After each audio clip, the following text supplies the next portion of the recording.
வரும் 26, 27ஆம் தேதிகளில் தவேக வாக்குச்சாவடி முகவர்களின் கருத்தரங்கு. 7 மாவட்ட நிர்வாகிகள் பங்கேற்கும் கருத்தரங்கில் உரையாற்றுகிறார் விஜய்.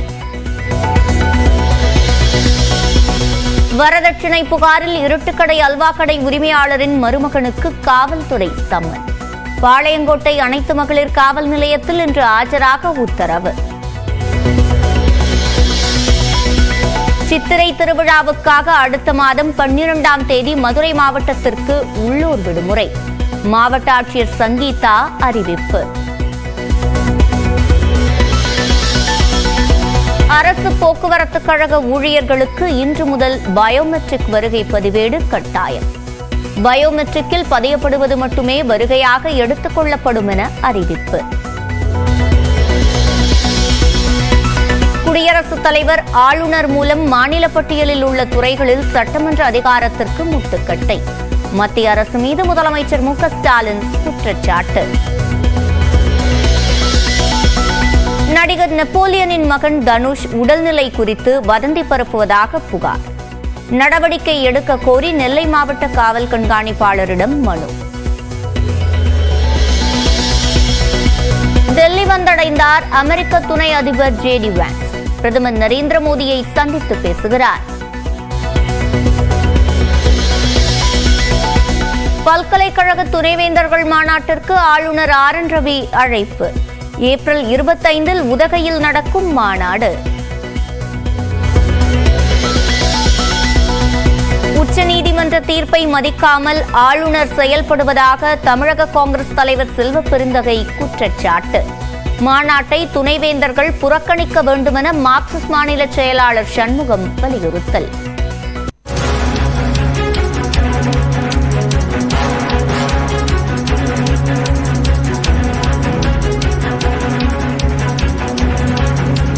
அண்மை செய்தியை பார்த்து வருகிறோம். துறையூரில் குடிநீரில் கழிவுநீர் கலந்தது தொடர்பாக எதிர்க்கட்சித் தலைவர் எடப்பாடி பழனிசாமி தற்போது கவன ஈர்ப்பு தீர்மானத்தை கொண்டு வந்திருக்கிறார். அண்மை செய்தியாக பார்த்து வருகிறோம். துறையூரில் குடிநீரில் கழிவுநீர் கலந்த விவகாரம் தொடர்பாக எதிர்க்கட்சித் தலைவர் எடப்பாடி பழனிசாமி சட்டமன்றத்தில் தற்போது கவன ஈர்ப்பு தீர்மானம் கொண்டு வந்திருக்கிறார். அண்மை செய்தியாக பார்த்து வருகிறோம். பிரியங்கா, மருதாம்பாள், லதா, சுப்பிரமணியன் ஆகிய 4 பேர் இந்த விவகாரத்தில் உயிரிழந்துள்ளனர். இந்நிலையில் எடப்பாடி பழனிசாமி கவன ஈர்ப்பு தீர்மானத்தினை கொண்டு வந்திருக்கிறார். பிரியங்கா, மருதாம்பாள், லதா, சுப்பிரமணியன் ஆகிய 4 பேர் உயிரிழந்துள்ளதாக எடப்பாடி பழனிசாமி கூறியிருக்கிறார்.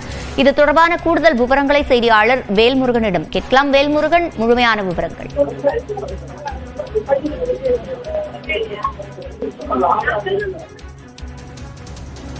கட்சி தலைவர் எடப்பாடி பழனிசாமி குறிப்பாக திருச்சி மாவட்டம் துறையூர் குடிநீர் கழிவுநீர் கலந்து தொடர்பாக கவன ஈர்ப்பு தீர்மானத்தை கொண்டு வந்து பேசி வருகிறார்.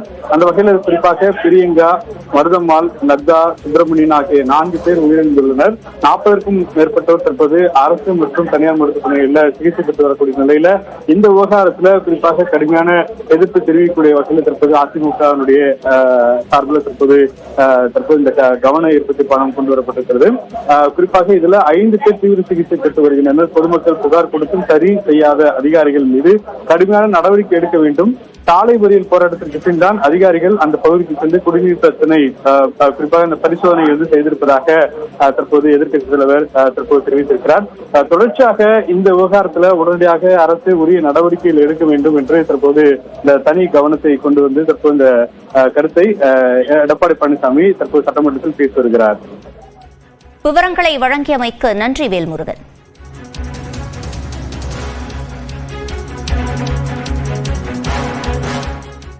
பெண்கள் குறித்து இழிவாக பேசிய அமைச்சர் பொன்முடியை கண்டித்து செல்லூரில் அதிமுக முன்னாள் அமைச்சர்கள் ப. வளர்மதி மற்றும் செல்லூர் ராஜு தலைமையில் கண்டன ஆர்ப்பாட்டம் நடைபெறுகிறது.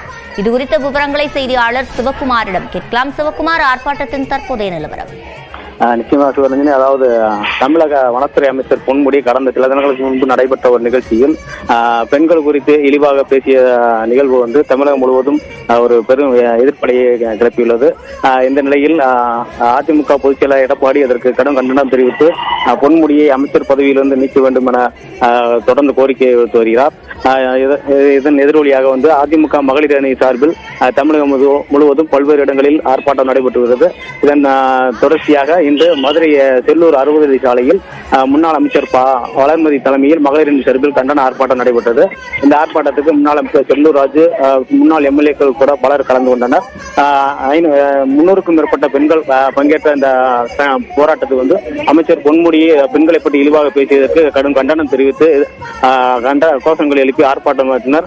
உயர்நீதிமன்றம் வந்து கண்டனம் தெரிவித்த பிறகும் பொன்முடியை அமைச்சர் பதவியிலிருந்து தொடர்ந்து நீக்க ஏற்பாடு செய்யாத தமிழக முதல்வருக்கும் கண்டனம் தெரிவித்து உயர்நீதிமன்ற எதிர்ப்பு தெரிவித்தும் தமிழக அரசு பொன்முடி பேச்சை ரசிக்கிறதா என வளர்மதி கேள்வி எழுப்பி சிவகுமார் ஆர்ப்பாட்டம் தொடர்பான விவரங்களை வழங்கியமைக்கு நன்றி.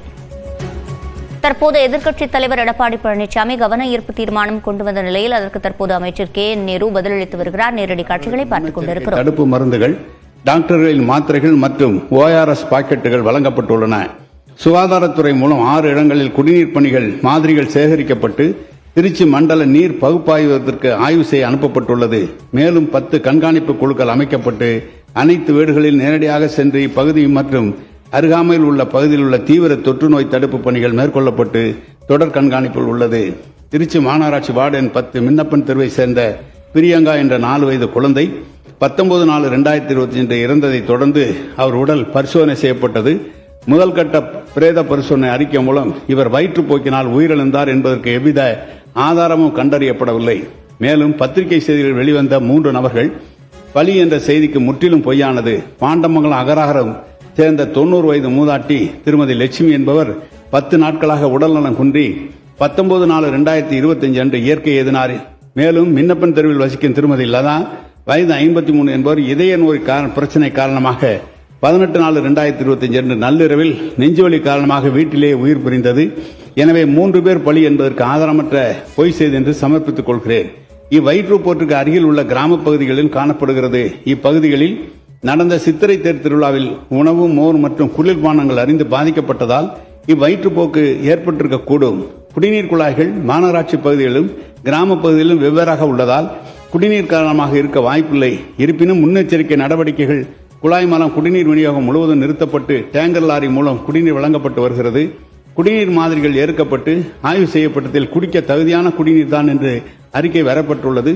மேலும் 19/4/2025 அன்று 39 நபர்கள் முன்னெச்சரிக்கை நடவடிக்கை மருத்துவமனையில் அனுமதிக்கப்பட்டு நல்ல நிலையில் உள்ளனர்.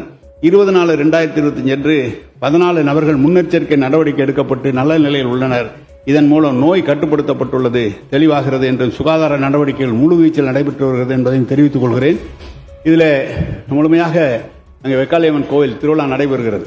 வெக்காளியம்மன் கோவில் திருவிழா நடைகிற போது பொதுமக்கள் நிறைய பேர் மோர் கொடுக்கிறார்கள், சில பேர் குளிர்பானங்கள் தந்து கொண்டிருக்கிறார்கள். அப்படி தந்த குளிர்பானத்தில் தான் சந்தேகம் ஏற்பட்டு அந்த குளிர்பானத்தை மாதிரி சேகரிக்கப்பட்டு யார் அதை வழங்கினார்கள் என்பதை கண்டறிந்து அவர் மீது நடவடிக்கை எடுக்க சொல்லியிருக்கிறோம். மேலும் குறிப்பாக பல்வேறு உறுப்பினர்கள் இங்கு சொன்னார், தமிழ்நாடு முழுவதும் கிட்டத்தட்ட இது மாதிரி இருக்கிறது ஒரு முன்னெச்சரிக்கை நடவடிக்கையாக எடுத்துக்கொள்ள வேண்டும் என்று சொல்லியிருக்கிறார்கள். இதை உறுதியாக முன்னெச்சரிக்கை நடவடிக்கையாக எடுத்துக்கொள்ள இருக்கிறோம். இந்த விண்ணப்பன் தெரு, இந்த தெரு இதெல்லாம் எனது தொகுதியை சேர்ந்தது, திருச்சி மேற்கு தொகுதியை சேர்ந்தது. இப்போதுதான் 40 கோடி அளவிலே புதிய குழாய்கள் அங்கு பதிக்கப்பட்டு குடிநீர் சிறப்பாக சென்று கொண்டிருக்கிறது என்பதை நான் தெரிவித்துக் கொள்கிறேன். அதில் அவருடைய குடும்ப டாக்டர் ஒரு சர்டிபிகேட்டே பண்ணியிருக்கிறார். இது குடிநீரால் வந்ததல்ல, அவருடைய இயற்கையால் எழுதியிருக்கிறார். நான் குடும்ப டாக்டர் என்று டாக்டர் ஸ்ரீதரன் அவர்கள் சர்டிபிகேட்டும் கொடுத்திருக்கிறார்கள்.